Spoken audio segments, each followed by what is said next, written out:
আসসালামু আলাইকুম, আশা করি সবাই ভালো আছেন। এই মুহূর্তে আমরা চলে আসলাম একটি কৃষক ভাইয়ের ভুঁইতে।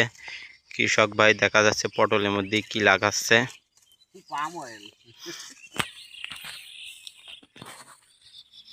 ভাই পটলের মধ্যে কি লাগাচ্ছেন? আসসালামু আলাইকুম। ওয়ালাইকুম আসসালাম। এই যে দেখতেছেন না বেগুন,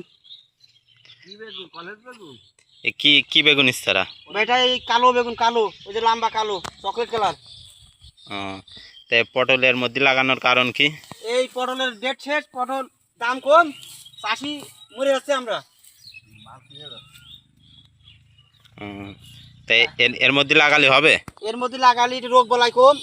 এই কলম ভুল কলম কলম এর মধ্যে লাগালাম, 20 দিন পরে ভেঙে দেবো, 20-25 দিন মাসখানেক পরে লাগাবি। তাই জন্য আগের তো লাগাই দিচ্ছেন? হ্যাঁ, আগেতে লাগাই দিচ্ছি। এছাড়া যে সময় একটু হবে সেই সময় বান ভেঙে দেবো।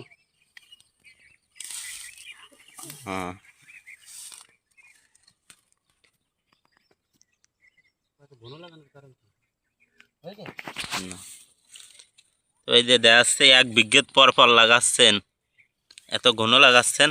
ওই রকম রোগ, পাকড়া, তুলসী, মদ্দা, এ জেমি সেমি, এ তো আরো চারা দেবো, ওই চারা লেগেছে আরো পরে আবার লাগাবো।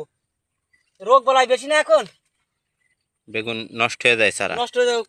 পাকড়া, তুলসী, মদ্দা। খালি ভাইরা শুনলেন ভাইয়ের মন্তব্য, বেগুনি প্রচুর রোগ, পাকড়ায় যায়, তুলসিয়ে যায়, এই কারণে 1 বিঘে পর পর লাগাচ্ছে। যেটা পাকড়ায় যাবে খুলতে খালতে মেরে দেবে। আর পটলের মধ্যে আগেরটা লাগাই দিচ্ছে, কয়দিন পরে বান ভেঙে দেবে। গাছ একটু সময় থাকলে রোগবালাই কম হয়, তাই জন্যে আগেরটা লাগাই থিয়ে দিচ্ছে। ভাইয়ের জন্যে শেয়ার, লাইক, ফলো দেবেন, সবার কাছে পৌঁছে দেবেন ভিডিও। সবাই এইভাবে লাগালে পটলে একটু রোগবালাই কম হবে। আল্লাহ হাফেজ।